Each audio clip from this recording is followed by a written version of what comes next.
அன்பிற்குரியவர்களே, நம்முடைய ஆண்டவராகிய இயேசு கிறிஸ்துவின் இனிய திருப்பெயரில் உங்கள் அனைவரையும் இந்த இரவு வேளையில் நான் வாழ்த்துக்கிறேன். ஆண்டவருடைய சமாதானம், அருளும் ஆசியும் உங்கள் அனைவரோடும் இருப்பதாக. கொலோசையர் 3ஆம் அதிகாரம் 13வது வசனத்தில் சொல்லப்பட்டிருக்கின்ற வசனத்தில் உள்ள மைய கருத்து மன்னிப்பு. ஒருவரை ஒருவர் தாங்கி ஒருவர் பேரில் ஒருவருக்கு குறைபாடு உண்டானால் கிறிஸ்து உங்களுக்கு மன்னித்தது போல ஒருவருக்கொருவர் மன்னியுங்கள்.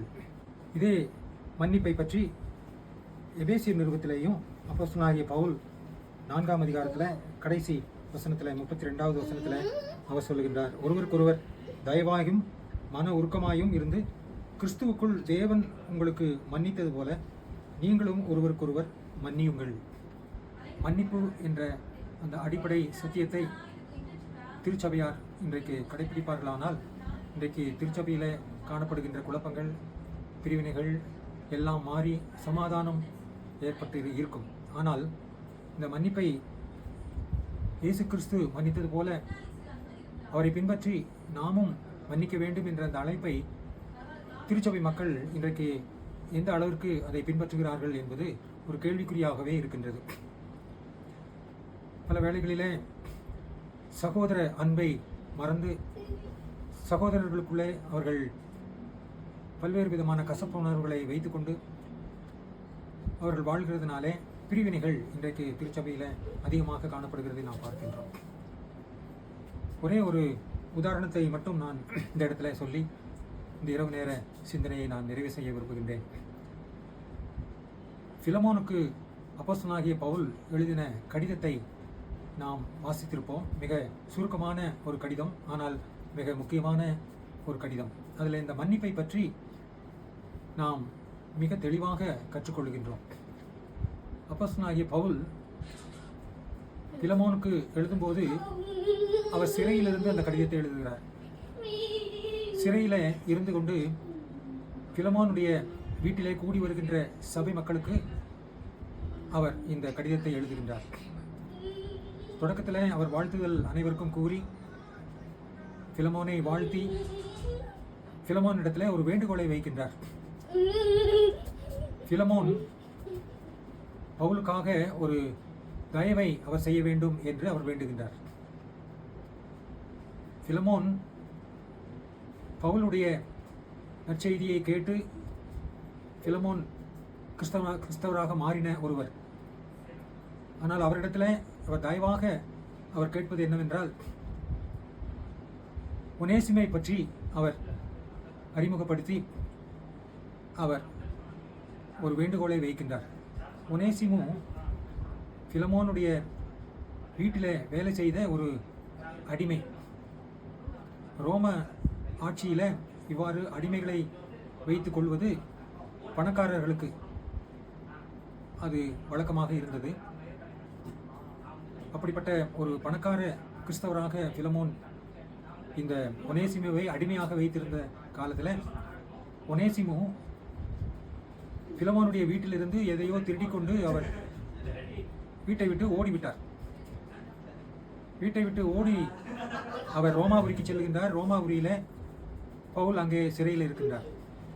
சிறையில் பவுலை சந்தித்து அவர் நடந்ததை கூறுகின்றார். பவுல் ஒனேசிமுவுக்கு ஆண்டவருடைய சுவிசேஷத்தை அறிவித்து அவர் மனம் மாறுபடியாகவும் அவர் நல்ல ஒரு விசுவாசமுள்ள ஒரு கிறிஸ்தவராக மாறுபடியாக பெரிய மாற்றத்தை அவருடைய வாழ்க்கையில் உண்டு பண்ணுகின்றார். அதற்கு பின்பு ஒனேசிமு பவுல் அடிகளுக்கு ஊழியம் செய்து கொண்டு உதவியாக இருந்து வருகின்றார். அந்த நேரத்தில் பவுல் அடிகள் என்ன செய்கின்றார், இந்த ஒனேசிமுவை தனக்கு அடிமையாக அல்லது தனக்கு உதவியாக வைத்துக் கொள்ளலாம் என்று அவர் நினைத்திருக்கலாம். ஆனால் அதை அவர் செய்யாமல் மீண்டும் அவரை ஒனேசிமுவுடைய இந்த எஜமானுடைய வீட்டிற்கே திரும்பி அனுப்ப வேண்டும் என்று விரும்பி இந்த கடிதத்தை ஒனேசிமுக்கு பிலமோனுக்கு எழுதுகின்றார்.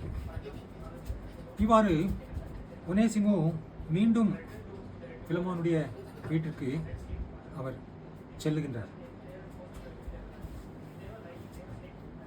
பிலமோனுக்கு பவுலடிகள் எழுதும்போது, அடிமையாக உனக்கு இருந்த இந்த ஒனேசிமோ இப்பொழுது அடிமையல்ல, அதற்கும் மேலாக உன்னுடைய சகோதரன், கிறிஸ்துவுக்குள் உன்னுடைய சகோதரன். ஏனென்றால் அவர் இப்பொழுது கிறிஸ்துவை ஏற்றுக்கொண்டு கிறிஸ்துவனுடைய அன்பிலே விசுவாசத்திலே அவர் வாழ்கின்றார். அதனாலே இப்பொழுது அவர் உன்னுடைய சகோதரன். அவர் என்ன பாவம், என்ன தவறு, என்ன குறைவு அவர் செய்திருந்தாலும் அதை மன்னித்து நீர் அவரை ஏற்றுக்கொள்ள வேண்டும்.